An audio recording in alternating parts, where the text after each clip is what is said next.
Oh no, oh no, here we go, the last time.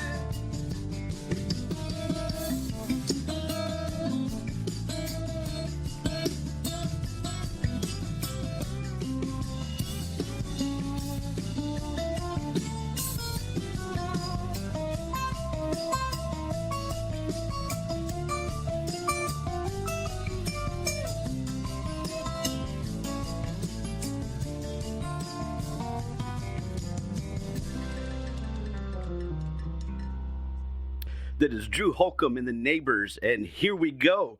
And here we go. This is Life in the Fast Lane.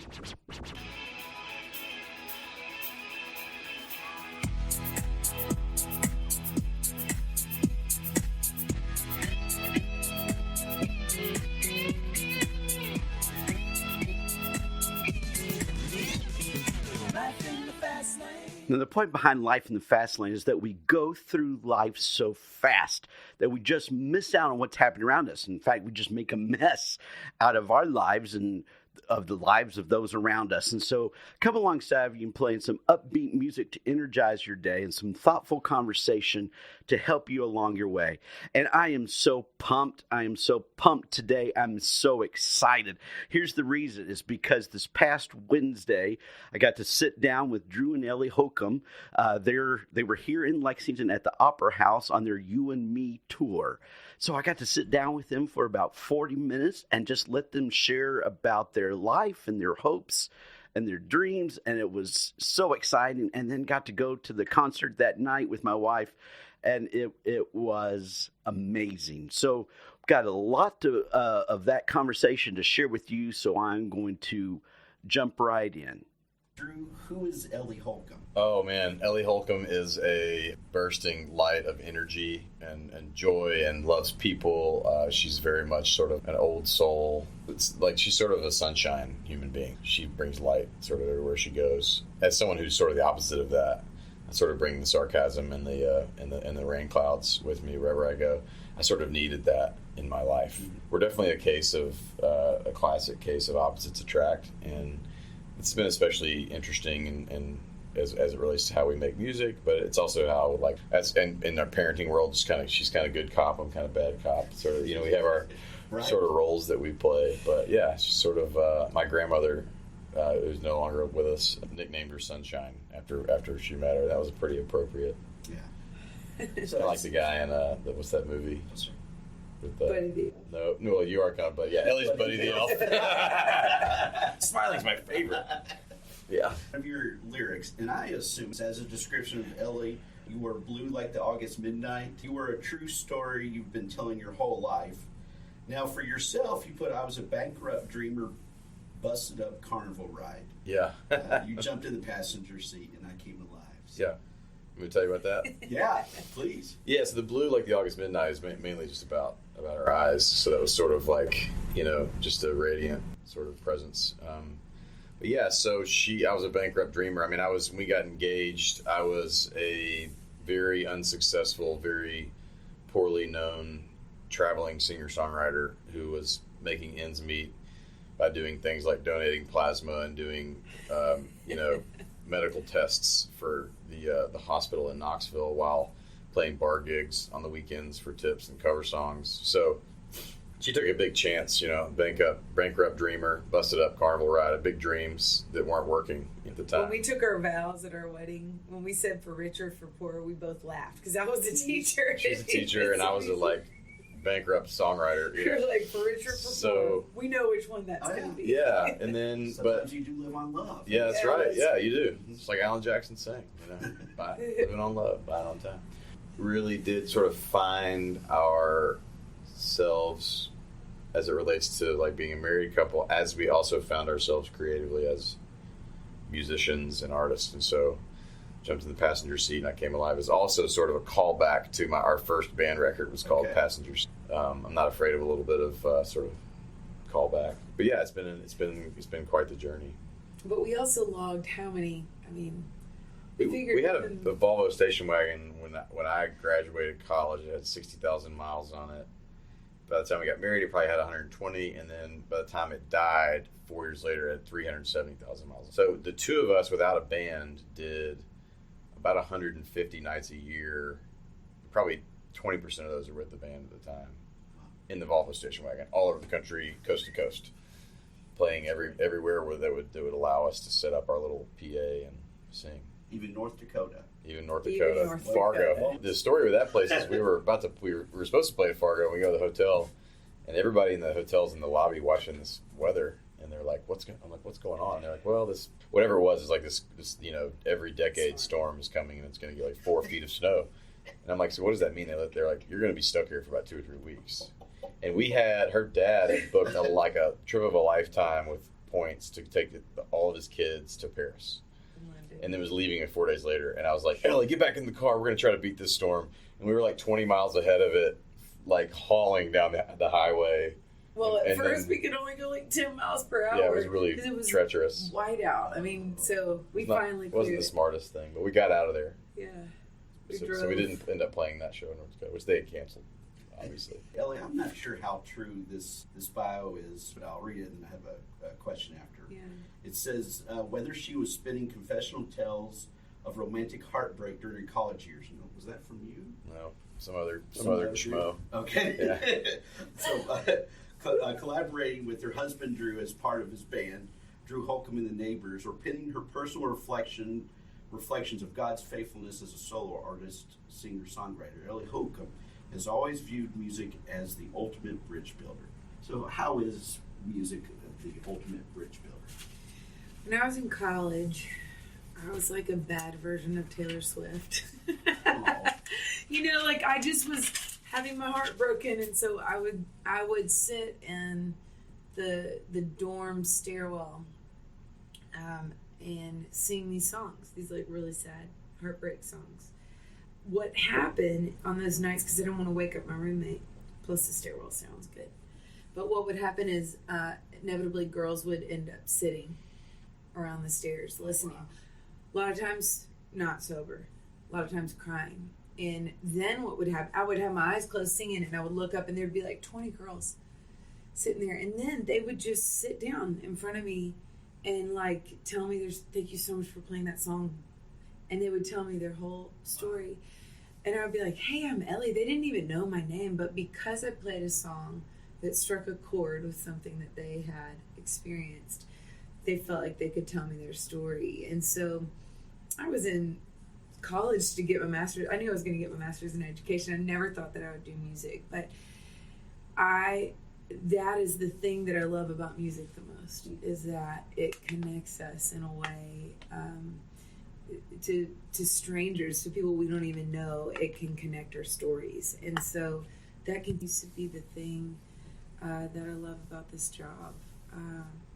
And so, and it is amazing how often we get to hear people's stories in a signing line or on social media or whatever. Or snail mail. We have like a P.O. box that people send us stories, especially kids, It's really fun. And so it is just, it's can cross a lot of lines and break down a lot of walls. And we've had the privilege of getting to see our music do that over and over again. And it's not old. It's still not old. Yeah. Ella, who's Drew? Drew he is deep water. He's a truth teller, but he's also an instigator of fun. He is a captain. He's an adventurer. He's a doubter. And he is one of the most intentional human beings that I've ever met in my life. Nice. Very nice.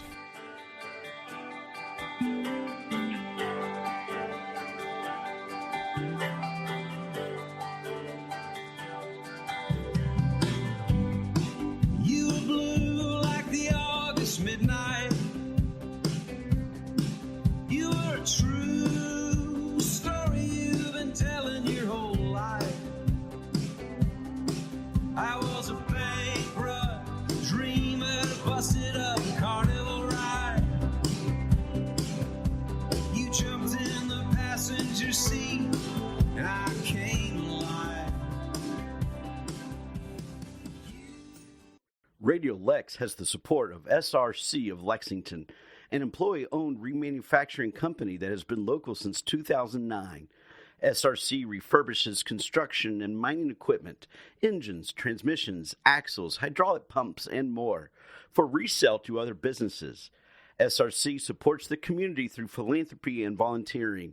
To learn more, you can visit srclexington.com or follow on Facebook at SRC of Lexington. SRC is proud to support Radio Lex, the voice of the people.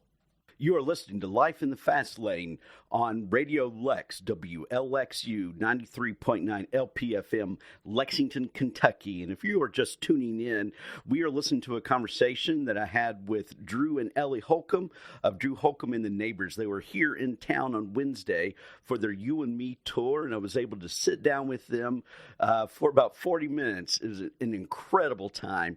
You know, I was kind of thinking, once I sat down, I wasn't really that nervous because I guess when you see someone like Drew in a banana costume as he dresses in for his video of Here We Go, you're kind of a little bit more at ease. But we had a great time, a great conversation. So for the sake of time, we were going to jump right in for segment 2 of my interview with Drew and Ellie Holcomb. In an interview in 2008, Drew, you said something like, I think that Americana alt country tag comes with a lot of expectations. Music is just as much based on Tom Petty and the Beatles as anything else. But we just make our music and people can call it whatever they want. How would you describe your music today? Yeah, I mean, Americana is certainly like the umbrella of catch-all for anybody in our world that is sort of making music that they write themselves and record themselves. But it is hard because the genre thing has really sort of disappeared. I mean, there are genres, especially like pop and pop country or hip hop. There's very like defined sort of sonic palettes that those things sort of fit in. And what we do, is we're a band in a room recording songs and sometimes using the studio, like the tricks and tools you can do to sort of change things. But essentially, we're a song band, and so Americana has become sort of a home for us homeless genre-wise musicians. We're all sort of coming from the family trees of blues, folk, country, rock and roll, and R&B. So I've listened to as much Marvin Gaye as I have John Prine in my life, and I've learned as much from those Motown records as I have from anything made on Music Row. I'm a bigger fan of Otis Redding than I am of Merle Haggard, so I don't know. Anytime people see, a white guy with a hat with a guitar, it's like, oh, you must be a country singer. And it's like, well, no, I'm not. I'm just balding, and so I have to wear a hat, My wife last night was like, see, Lane, he's losing his hair on top. Yeah, that's right. Yeah, yours looks better than mine, but Yeah, yours looks great. yeah. Yours looks fine. Well, yeah, thanks. It's okay. I can take it. So yeah, it's hard to know exactly how to define ourselves. But I think Americana is fine. I think it means a lot of different things to a lot of different people. But I usually say you're a singer-songwriter and a storyteller at heart with a kick-ass band. I like that. It's a long genre name, but I like it. A lot of times, we in an Uber or Lyft or whatever, driving around town, and somebody say, okay, drop us off there at that bus. And I go, oh, you're musicians, you got a tour bus, what kind of music do you make? And it's like, Ellie is so funny, she always goes, just good music, It's really good. Yeah, there you go.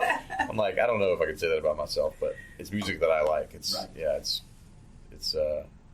my mom, when I told her I wanted to be a singer-songwriter and travel around the country, she said, well, just make me one promise that I can always understand the lyrics, and so I thought, well, that's an easy request to fulfill. So I want people to be able to actually like engage the narrative. Right.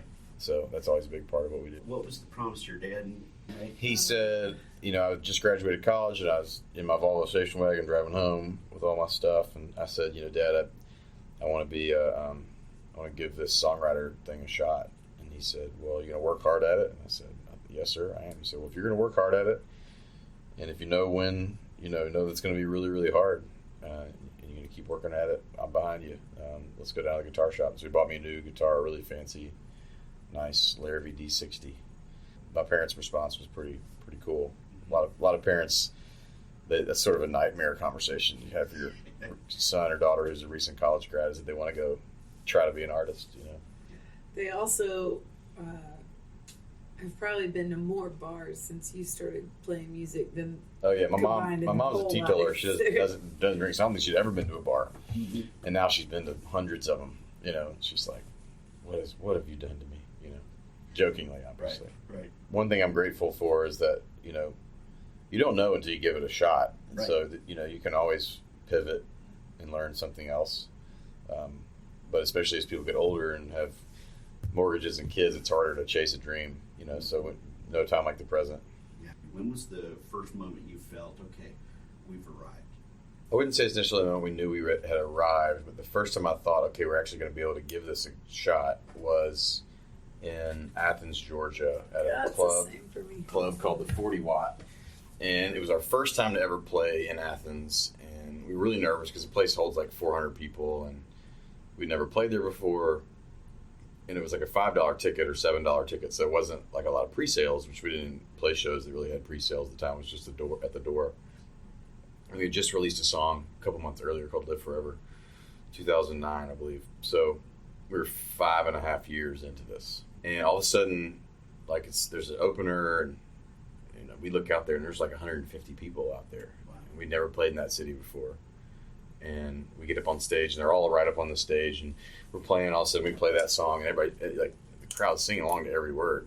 And all of a sudden, it was this sort of epiphany of like, wow, this song is catching on with people. We've got something here that maybe we can make a career out of this. And so that would be one. And the second one I would say was where we really, really felt like we actually arrived was the first time we headlined the Ryman. And walking out on that stage, sold it out, and walked out on the stage, and the crowd was so warm to us. It was just like we let like 30 seconds of applause just sort of wash over us before we even started. Oh yeah. Because everybody there knew it was an important moment for us to get to do that. So before we even played, you know, and then we started the set with a song called American Beauty. And even then, I think we thought maybe this will be just our one time. Yeah. You know, you're like... Right. Yeah, and we've since played it, you know, 4 or 5 times, I think. So our third baby took his first steps backstage at our last show that we had. He was trying a couple of days before, and we were like, no, wait till we get to the Ryman. Yeah. Sort of angled it that way, but it's true. You really still did. True. Oh yeah. So Ellen, what is your faith background, and how is it reflected in your music? I grew up in the church, like a lot of people in the South, and I thought that faith was mainly about being good.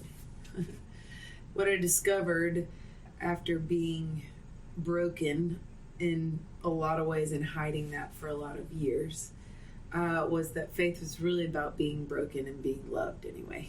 And for me, finding that belonging in a broken and weary, downtrodden place and finding love there has been one of the most beautiful stories that I've ever experienced. And it's the story that I love to tell the most. Because I think that if you're human, you know what it is to be broken. You know what it is to have pain. And when I look at the person of Jesus, he did too. Suffering doesn't have to have the final word. So I found a lot of hope in that over the years. And my faith has been a bridge from darkness to light, from sorrow to hope, and from loneliness to belonging. So in that same way that music has been a bridge builder with other people's stories, I have loved writing music that to me has pointed to the ultimate bridge builder in my life. And so that's been a joy of a process for me. Well, same question for you. Yeah. You know, for me, I also grew up in the church in Memphis, but musically, I never found I never found much companionship in the music of the church, and especially in the music of sort of Christian radio and CCM world. So I was much more apt to listen to Radiohead and try to figure out where's God in this, because there's something about a song like High and Dry or U2's With or Without You that sort of like struck these deep chords inside of me. Right. And so I never I personally, which is sort of apparent in a song like "What Would I Do Without You?" There's a line, you've got hope and I've got my doubts. Like Ellie's been able to sort of process through the struggle of brokenness, the struggle of like sort of the world's disappointments in a way that where she was not ever sort of like didn't take her eyes off of the cross. And so I, on the other hand, have had like much more of like a doubter's journey where I've had moments where I've been like, I don't think I believe anything that I grew up on. And for a variety of reasons, some personal and some sort of theological, but that wrestling match that I feel like I've had with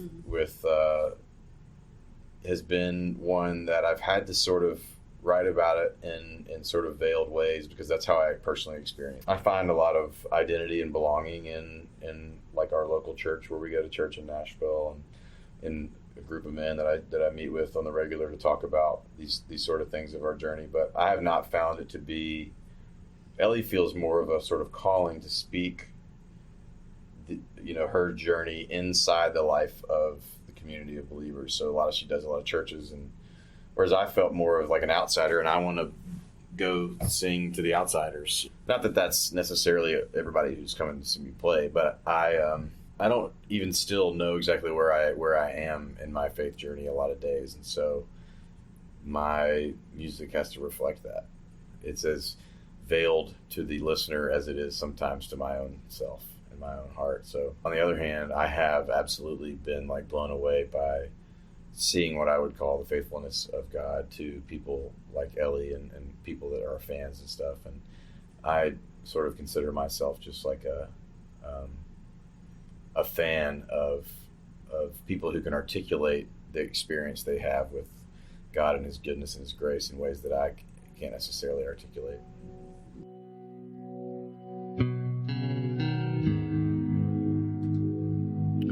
This is Live Forever by Drew Holcomb and the Neighbors.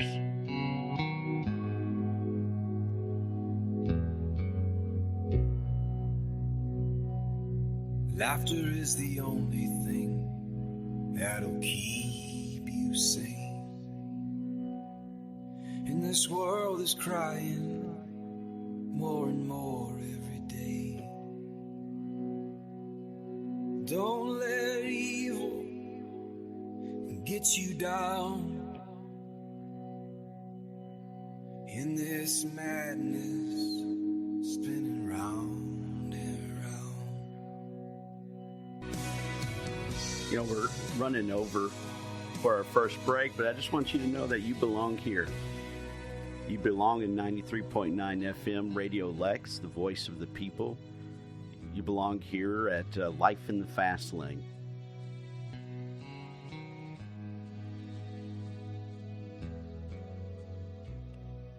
That was Drew Holcomb and Live Forever.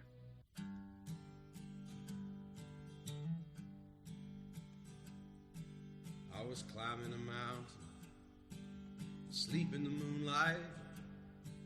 The ghost of my grandpa came to me in a dream. The stars hung above us. He started singing this chorus. He laughed loud as heaven and said this to me: take a few chances, a few worthy romances. Go swimming in the ocean on New Year's Day. Don't listen to the critics. Stand up and bear witness. Go slay all the dragons that stand in your way.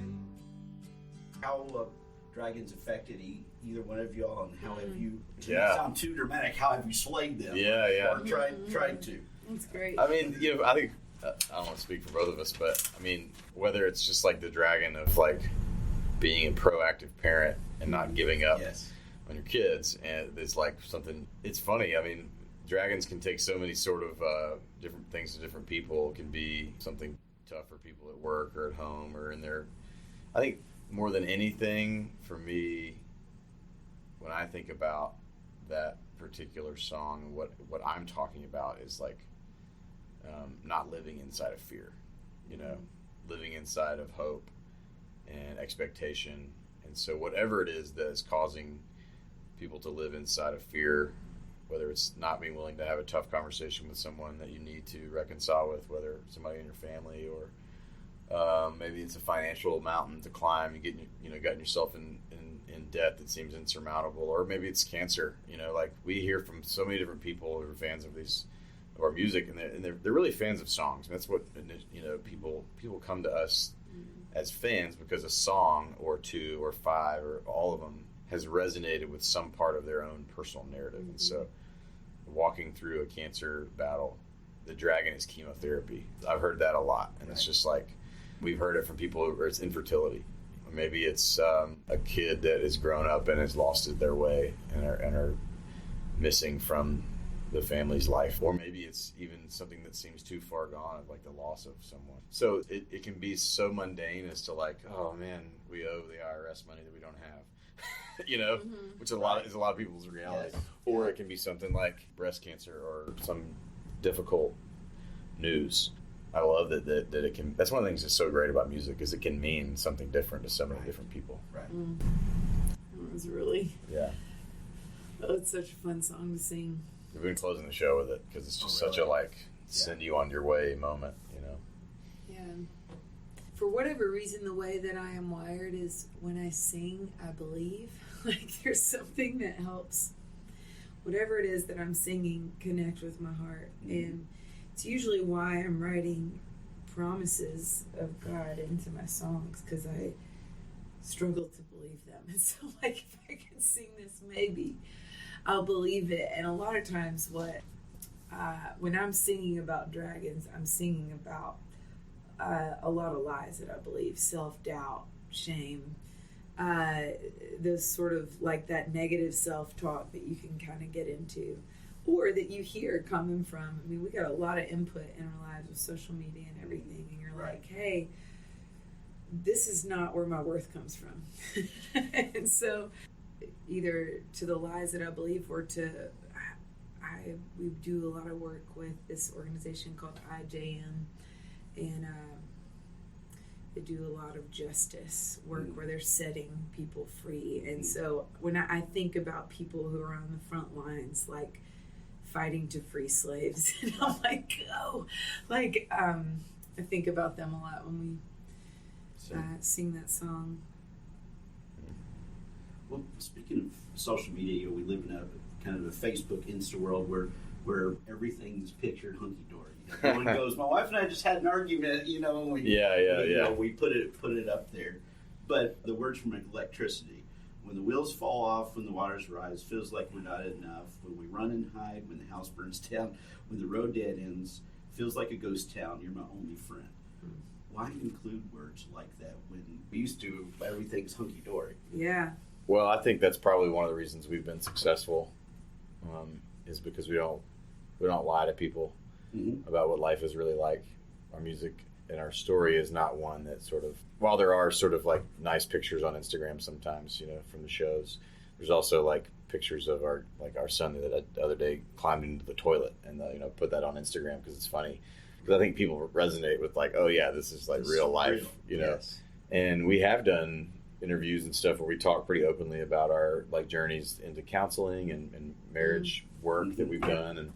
And I think people, because the world is so Instagram, Facebook, social, everything looks so perfect, people are hungry for an honest take.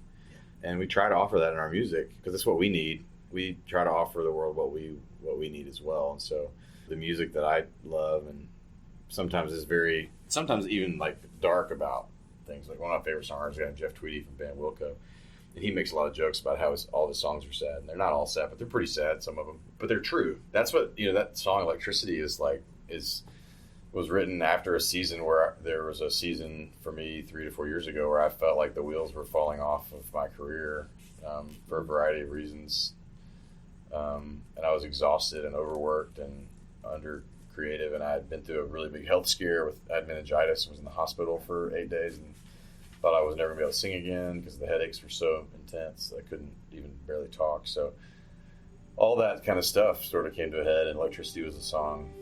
One thing that's been true for us, I think is true for a lot of people, is that this this relationship that we have with each other, while it's difficult and it takes a lot of maintenance and a lot of work, it has been like one of the most life-giving things for both of us is that we have with each other. So that's Never scared to chase the mystery. Here's Electricity by Drew and Ellie Holcomb. You were a wing-clipped white lightning, and always a song to me.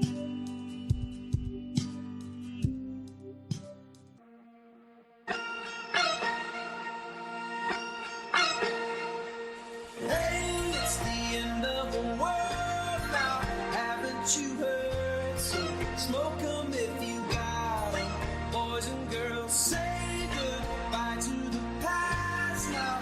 Raise up your glass and revel while it lasts. It's the end of the world.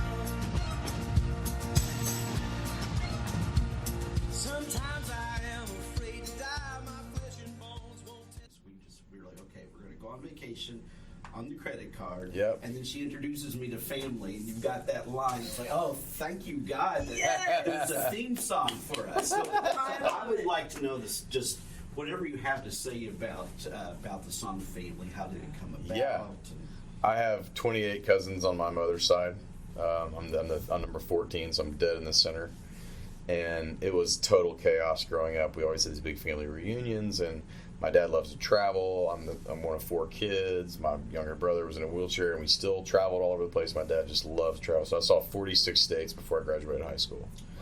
Now some of them were sort of like drive through, get out, touch the dirt, get back in the van, on your way home from Iowa or whatever, through Iowa. So, but there was always this sense of adventure and chaos and sort of like, even you love your family in spite of, and honestly sometimes because of its idiosyncrasies.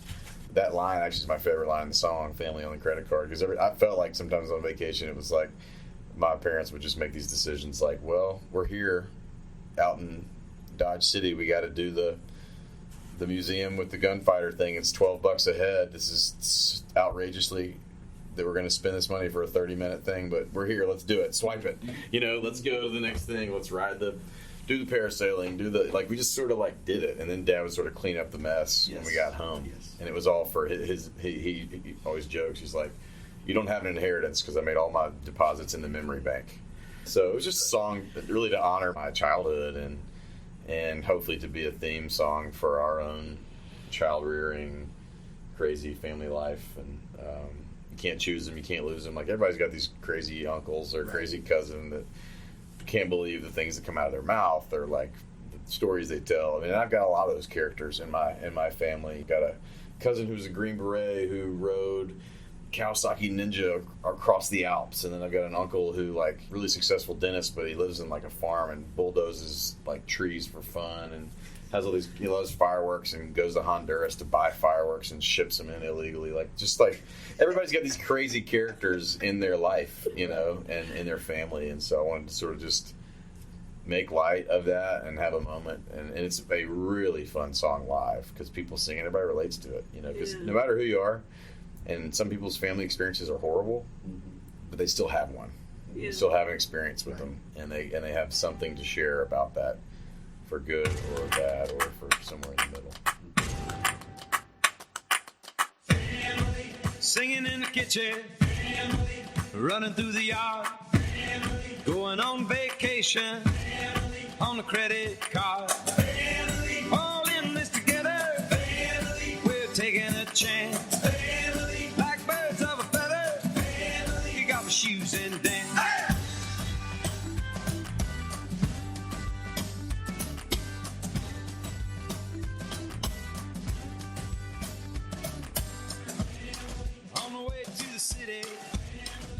Laughing in the rain, it ain't always pretty, can drive you insane.